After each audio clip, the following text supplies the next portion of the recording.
What is up, everybody? It's Reverse TV here today, and I'm gonna talk about Cyberpunk 2077. It's like this topic has been talked about repeatedly.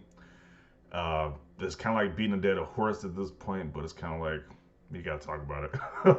This might be a rant video, a miniature rant, but I'm gonna give my thoughts about this game in all honesty. So I am really annoyed at the people who keep defending this game and defending the developers and the whole everybody who worked on this game. They want to is a whole defense force for this game, and it is like people are saying they are having no issues with the games. They haven't seen any bugs. The game has not crashed for them. And it's like, can you please stop lying? You're either lying or you have to be the luckiest person on this earth. And if you are that lucky, you might as well like enter the lottery. You might as well just enter the lottery at this point. You have had no bugs. So I was just playing a game right now, and the game crashed. So that was officially my second crash playing this game, and I probably put like 14 or 15 hours in this game. 14 or 15 hours of the game at this point. And I was like, this is super annoying. So I had two crashes so far. It's like you're immersed into the game, and then all of a sudden, screen cuts out, and it just like, hey, the game crashes. So this is really annoying. And it's like, and before that, I had this clip-in issue where it's like, once you look at a gun, once you look at a gun, it's like shows the gun or like the stats of the gun and how much it's worth and stuff like that. That screen popped up at two different occasions. It's like you would do that and it pops up like 20 minutes, and it popped up the second time recently, and I actually had to load a previous save file or auto save file to get rid of that message because this is extremely annoying. You can't even see like a big chunk of your screen because it's just keeps showing that same gun icon display, and it's like this is super annoying. So this game is extremely buggy. I even had one point of the game where I called my car to me, and the car came, but it destroyed. It came, and like it was a pretty crowded street with multiple cars on the street. It came by. I don't know if it just like ran through a whole bunch of cars to get there, but my car flipped over, and it just like exploded. I was trying to like see if you can manually flip it. Then the car just exploded on me. It had like no flames or anything like that. It just randomly just exploded. So my character died, and it kind of just like this game is super buggy. This is a buggy game. And I am playing on the PS5, and people are saying they have no issues on these Xbox Series X PS5 versions. That is a lie. Or like I said before, you are extremely lucky. You should enter the lottery. So very disappointing because I love games like this. This is probably my type of game because I love the Fallout series. I love the Fallout 3, Fallout 4, Fallout New Vegas. I even love Obsidian's newest game, The Outer Worlds, which is kind of like Fallout, but like a space setting.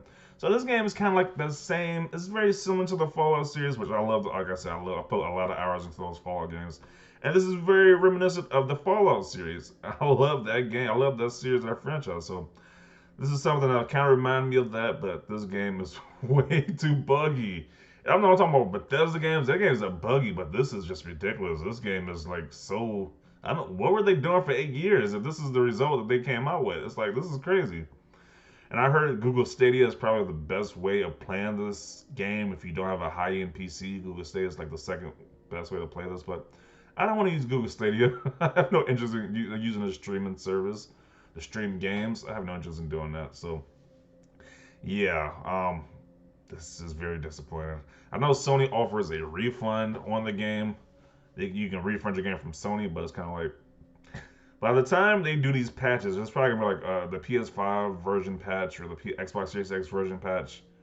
It's probably gonna take like maybe like 2 to 3 months. So it's like, I'm already gonna refund it and just buy it again when the patch comes out, or just might as well just keep it at this point. It's like, it doesn't make sense to rebuy it. I don't know, but yeah, just a miniature rant. This is gonna be my last video about Cyberpunk 2077. This is getting ridiculous at this point. It's like I'm tired of talking about it. I'm pretty sure people are probably tired of hearing about it. It's like it is what it is. This game has been this has been a cluster F this entire time it released. It's just been a downward spiral ever since it's released. So yeah, I promise I probably won't make another video about Cyberpunk 2077 unless some crazy news comes out that's like, yo, I gotta talk about this because some extremely crazy happened past the lawsuit, past the apology they did, unless there's like some like the United Nations bans Cyberpunk 2077 from all countries worldwide. Unless there's some crazy news like that, I'm probably not gonna talk about this game because it's kind of like it is what it is. I am trying to love this game because, like I said before, it's very similar to the Fallout series, which I love a lot. And it's kind of like it is doing small stuff with these little bugs, these little crashes, these little small things like this is making me not like this game at all. It's kind of really getting me annoyed just to play this game because it's kind of like I spent $60 on this game. It just keeps crashing. I keep seeing multiple bugs. It's like I am pretty much not a happy customer with this game. And people can say the game is great besides these bugs. Sure, I can see the template of this game or what it's going for. It's a great experience, but if you got all these bugs, it's like who cares? It's buggy. The game keeps crashing. It's like who cares how great the game is? You gotta have to deal with all these different issues just to finish this game. It's like the people just defending this game. Just stop it already. Stop. People are playing these games for themselves. They're giving you their experiences. And you can't just negate it by lying and saying you have no issues with this game whatsoever. You seem crazy. You look like a crazy person saying you have had no issues, no bugs, no crashes when you play this game on your system. So, and I see people saying this on the base PS4 and base Xbox One model. Then you have PS5 or Xbox Series X and they're saying these crazy statements like that. So it's kind of like, stop with the cap, stop the fronting. This game has major issues. And everybody's giving their complaints, their experiences with this game. It's like that. It is what it is. So that will conclude this video about this game. Like I said, I'm trying not to make any more videos about this because it's like a lot of my channels. It's like I made probably at least like 5 or 6 videos about this game. It's like, yeah, I'm gonna talk about something else at this point. So that is that. Leave your comments down below. Leave a like this video as always. Thanks for watching and peace.